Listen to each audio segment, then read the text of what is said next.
ஒற்றளபடைய ஒற்று எழுத்து அளவெடுக்க போகுது. ஒற்று கூட்டல் அளபடைன்னு இப்படி சொல்றோம் இல்லையா?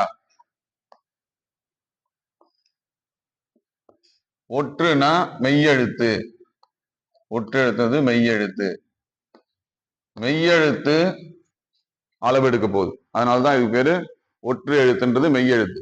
ஒற்று எழுத்து அளவெடுக்கிறதால இதுக்கு என்ன பேரு? ஒற்று அளபடை. இதுக்கு முன்னாடி பார்த்தோம், கடந்த வகுப்பு பார்த்தோம் இல்லையா, போன வாரம். அதுல எந்த எழுத்து அளவெடுத்தது?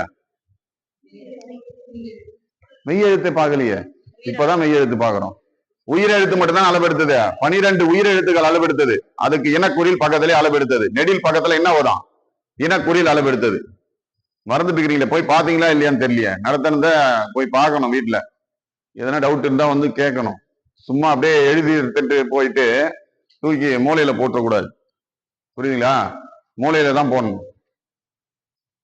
மூலையில போடாம எங்க போடணும்? மூலையில போடுங்க. ஏன் அப்படியே மூலையில போட்டுறீங்க தெரியல. எழுத எடுத்து பார்க்கணும். இப்ப நான் எந்த எழுத்து அளவெடுத்ததுன்னு கேட்டா அப்படியே அமைதியா இருக்கிறீங்க. அப்ப போய் எடுத்து பார்க்கலன்னு அர்த்தம். போட்டி தேர்வுகள்லாம் இன்னைக்கு ரொம்ப கடுமையா இருக்கு. புரியுங்களா? பயங்கரமா படிக்க ஆரம்பிக்கிறாங்க. அரசு பணின்றது வாங்கறது ரொம்ப பெரிய விஷயமா இருக்கு. வாங்கிட்டேன்னா நம்ம தான் ராஜா. நம்மள யாராலையும் அசைக்க. 60 வயசு வரைக்கும் நம்ம ராஜா. புரியுங்களா? கொஞ்சம் கஷ்டப்பட்டா போதும். ஒரு 1 இயர், 1 வருஷம் நம்ம தொடர்ந்து படிச்சீங்கன்னு வச்சு, ஒண்ணு இல்ல, படிக்கத்தான் வேலை. உங்களை கல்லு தூக்க சொல்ல, மண்ணு தூக்க சொல்ல, சுமக்க சொல்ல. சிம்பிளா படிங்க. பொறுமையா அழகா மகிழ்ச்சியா படிக்கணும். அதுவும் எதையுமே கஷ்டமா படிக்கக்கூடாது. மகிழ்ச்சியா படிச்சா எல்லாமே ஈஸி தான். புரியுதா? ஏன்னா அடுத்த வரக்கூடிய, இப்ப முடிஞ்சு போச்சு, குரூப் 4 குரூப் 2 முடிஞ்சிருச்சு. அடுத்து வரக்கிறது தான் நம்ம படிக்கிறோம். இப்போ டெட்டு, குரூப் 2 குரூப் எதுவாக இருந்தாலும் எக்ஸாம் வரப்போகுது. அடுத்தது டெட்டு ரெடியா இருக்கு, வரப்போகுது. இப்ப போஸ்டிங் போட்டு போறாங்க, பிடி போட போறாங்க. போட்ட முடிஞ்சுன்னா அடுத்து கால்பர் பண்ண போறாங்க. புரியுதுங்களா? எல்லாமே 25ல நடக்க போகுது. இந்த வருஷம் போயிடும். இன்னும் எத்தனை மாசம் இருக்கு? இது அக்டோபர் வரப்போகுது இல்லையா? அடுத்து நாளைக்கு அக்டோபர் பிறகுது. அக்டோபர், நவம்பர், டிசம்பர் 3 மாதம் தான். 2025 25ல நிறைய கால்பர் வரப்போகுது. 25 எண்டுக்குள்ள நிறைய கால்பர் வரப்போகுது. ஏன்னா அதுக்கு அடுத்த வருஷம் என்ன தெரியுமா? அதுக்கு அடுத்த வருஷம் 2026ல எலெக்ஷன். அதான் முக்கியம். அதனால அதுக்குள்ள அவங்க ஓட்டு வாங்கறதுக்காக நிறைய பணியிடங்களை போடுவாங்க.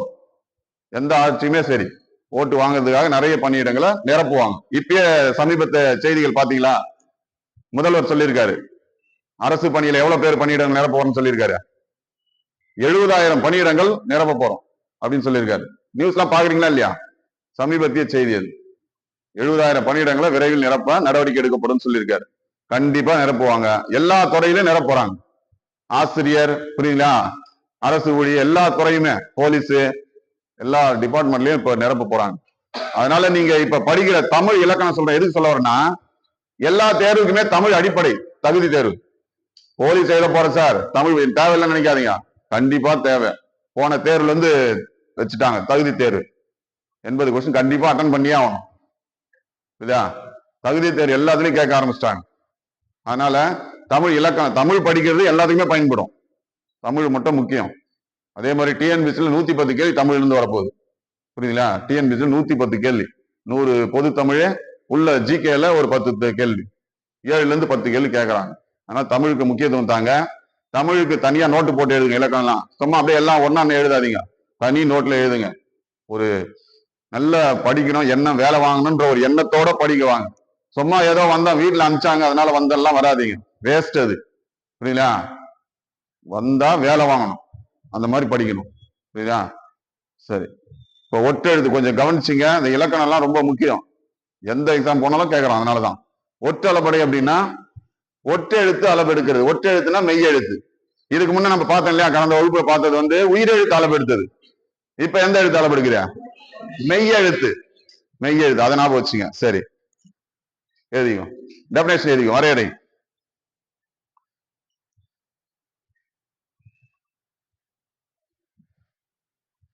பதினெட்டு மெய் எழுத்துக்களும்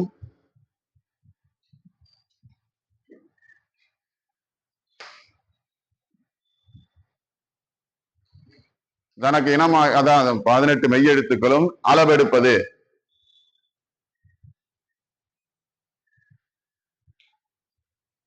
ஒற்றளபடை எனப்படும். 18 மெய்யெழுத்து அளவெடுக்குமானா இல்ல, அந்த மெய்யெழுத்துல அளவெடுக்கும், அவ்வளவுதான். அது எது அளவெடுக்குன்றத பார்ப்போம் பின்னாடி. 18 மெய்யெழுத்துக்களிலும் அளவெடுப்பது ஒற்றளபடை.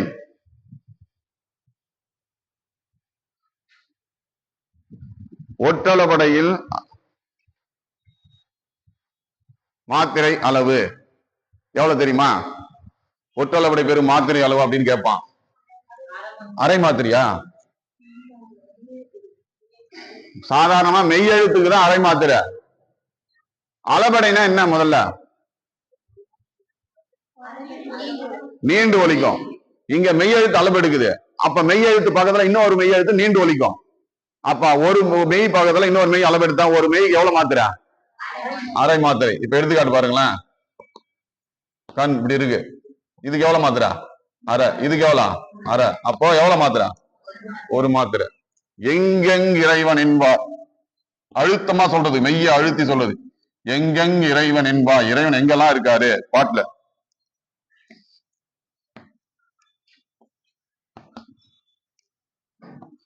இப்படி சொல்றேன் பாருங்க பாட்டுல.